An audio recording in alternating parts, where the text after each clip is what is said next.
Halo guys, ketemu lagi sama gue Ronald di channel Tukang Emas. Apa kabar kalian semuanya? Udah lama kita nggak ketemu. Hari ini kita mau update harga lagi dan kita mau lihat pergerakan harga gold hari ini. Langsung kita lihat bersama.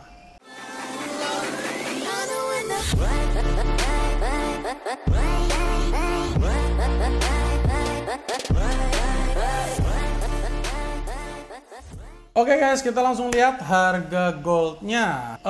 Video gue terakhir itu yang ngebahas masalah harga emas itu Februari tanggal 27, kalau nggak salah ya, Februari tanggal 27. Dari situ masih mengalami penurunan sampai ke level kayaknya 3-4 hari yang lalu. Ya, kemudian balik naik. Nah, ini sekarang udah mulai balik naik. Jadi harga Kim hari ini tanggal 11 Maret 2021 berada di angka 797.000 per gram ya. Kemudian harga Antam Pres 1 gram berada di angka 987.000 dan harga UBS 1 gram berada di angka 907.000. Dan seperti biasa di bawahnya gue berikan harga-harga perhiasan dengan kadarnya masing-masing dan juga gue berikan harga perhiasan di Taiwan, Hong Kong dan juga di Malaysia. Semoga harga-harga ini membantu buat kalian yang mau berhias dengan emas. Oke, kita sekarang lihat dulu kalender kerjanya US. Oke guys, kemarin itu keluar sebuah berita CPI. Ya, ini kalau kita lihat di sini kan CPI-nya merah. Yang gua kotakin ya, ini CPI-nya warnanya merah. Alhasil kemarin emasnya naik ya, tadi malam emasnya naik. Naiknya lumayan banyak. Ya kira-kira naik 20 US dolaran per troy ounce ya. Oke, ini trigger, ini adalah penyebab emasnya naik tadi malam. Nah, kita lihat grafiknya. Oke, pertama-tama gue mau menunjukkan dulu ini grafik yang skala besar. Ya, ini grafik skala besar. Di sini gue berikan garis-garis yang warna-warni. Ini garis-garis ini namanya Fibonacci retracement ya. Jadi kalau kita ngelihat dari swing low yang terjadi Maret tahun lalu sampai sekarang, ini sekarang menyentuh angka penurunannya kemarin ya, itu menyentuh angka Fibonacci 62%. Nah, kalau secara teori ini disebut golden ratio, di mana area beli gitu ya, area beli dengan harapan dia mantul naik ke atas melebihi titik paling tingginya itu di 2080. Teorinya seperti itu. Tapi kalau kita ngelihat secara sekarang ini, gue agak skeptis kalau teori ini bisa dimasukkan. Dalam arti kayaknya sih ini memang mantul. Kalau kita ngelihat kan sama-sama memang benar-benar mantul ya. Jadi dia menyentuh 1693 sempat sampai 1670 sekian gitu kalau nggak salah ya. Kemudian dia mantul balik ke atas. Nah, sekarang berada di angka 1733. Tapi guys, ini nggak bisa dibilang konfirmasi bahwa sekarang emasnya akan mulai mengarah uptrend lagi. Nggak bisa dijadikan konfirmasi seperti itu. Ini kita hanya bisa menilai bahwa ada koreksi sedikit dari penurunannya. Kemarin Bang Rokoda sempat ngomong, katanya bakal turun. Kok naik? Itu minggu lalu kayaknya. Nah, di situ pun gue sampaikan, kalaupun analisa kita itu turun, bukan berarti turun terus, nggak ada kenaikan, ya nggak gitu juga. Di sisi sebaliknya, kalau misalkan analisanya itu adalah emas akan mulai naik, ya bukan berarti naik terus, nggak ada turun-turunnya, nggak gitu juga. Ya, jadi buat kalian, tolong bedakan antara pada saat kita menganalisa bilang jangka panjang gitu ya, dan analisa jangka pendek. Sekali lagi gue sampaikan, buat kalian yang benar-benar mau memegang emas jangka pendek, saran gue sih lebih baik jangan menggunakan emas fisik. Lebih baik kalian belajar untuk trading emas aja di pasar forex, pasar futures. Kenapa? Karena satu, modalnya jauh lebih kecil.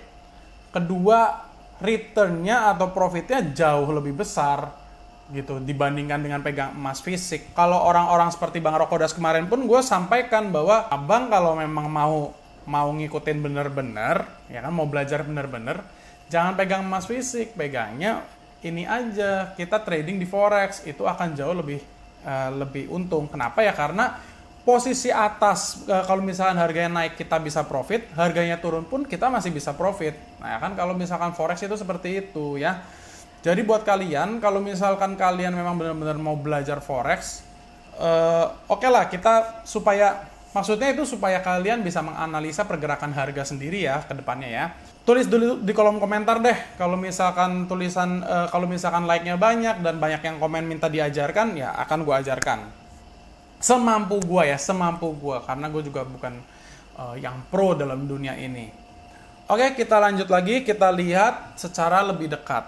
Oke, sekarang ini Fibonacci-nya gue balik, karena kan dia sedang mengarah turun ya. Sebetulnya secara time frame yang lebih pendek, ini sedang mengarah turun. Nah, kalian lihat di situ ada garis yang warnanya merah, ada garis warnanya biru, ada garis warnanya hitam. Nah, ini susunannya udah seperti ini ya, hitam, biru, merah. Artinya ini sudah benar-benar mengkonfirmasi bahwa emasnya akan turun, akan tambah turun, gitu. Jadi kalau misalkan ditanya, loh, kok bilang emasnya tambah turun? Ini buktinya naik.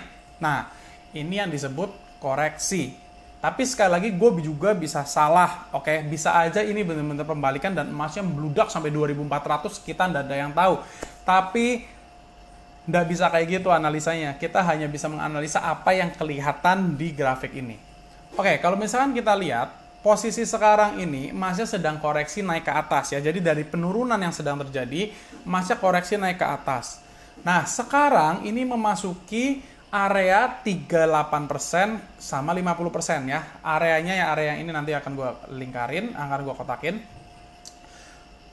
Kemudian kalau kalian nanya, oke, kalau misalkan ini hanya koreksi semata, bisa sampai titik berapa ya? Kita lihat sama-sama. Per sekarang ini analisa yang gue bisa berikan, kemungkinan dia akan mentok dan kembali turun, ya, akan mentok dan kembali mengarah turun di titik maksimal 1780 atau 1800 lah. 1800 itu berada di titik garis yang warna hitam.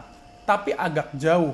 Sepertinya sih nggak bakal sampai ke situ ya. Jadi kalau misalkan kalian tanya, ini kalau mau naik bisa sampai level berapa gitu ya? Itu di kotak ini. Oke, kalau kita ngelihat di kotak ini ya, kotak ini berada di angka 1746 sampai 1763 ya, dan di situ juga ada garis warna merah yang adalah moving average 20 hari. Ya, kalaupun tertembus, kalaupun level ini tertembus, masih ada satu level lagi di atasnya dan masih ada garis biru. Kemungkinannya bakal naik sana nggak? Gua nggak ngerti, cuman kalau kalian nanya sama gua, pendapat gua sih kayaknya enggak. Jadi kemungkinan dia mentok mungkin 1750. Kemudian mengarah turun lagi.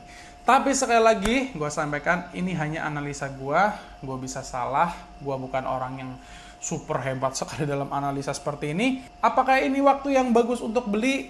Kalau kalian memang nabung emas secara rutin, ya ini waktu yang baik untuk beli masa-masa sekarang. Ya, ini posisi terbaik. Sebetulnya terbaiknya 2 hari lalu. Tapi masih oke, karena naiknya juga belum terlalu banyak. Mungkin kira-kira 10 ribuan lah naiknya. Jadi belum terlalu signifikan sekali, gitu ya. Jadi kalau kalian mau mulai nyicil, boleh nyicil dulu sekarang. Tapi nanti tahan dulu, jangan dihajar semua dihabisin di satu titik ya. Sekali lagi, pecah ke beberapa kali pembelian. Jadi kalau kalian mau beli sekarang, beli dulu, tahan, kita lihat lagi. 1 minggu, 2 minggu, 3 minggu, kita lihat lagi. Kalau tambah turun, kalian beli lagi nanti di bawah. Kalau naik, ya udah kan udah untung. Kalau mau nambah lagi, ya monggo, silahkan gitu. Oke guys, gitu dulu video gue hari ini. Thank you buat yang udah dari awal sampai akhir. Jangan lupa tinggalin jempol supaya gue tambah semangat. And comment sebanyak-banyaknya dengan hashtag #tebas. And I will see you on the next video. Bye!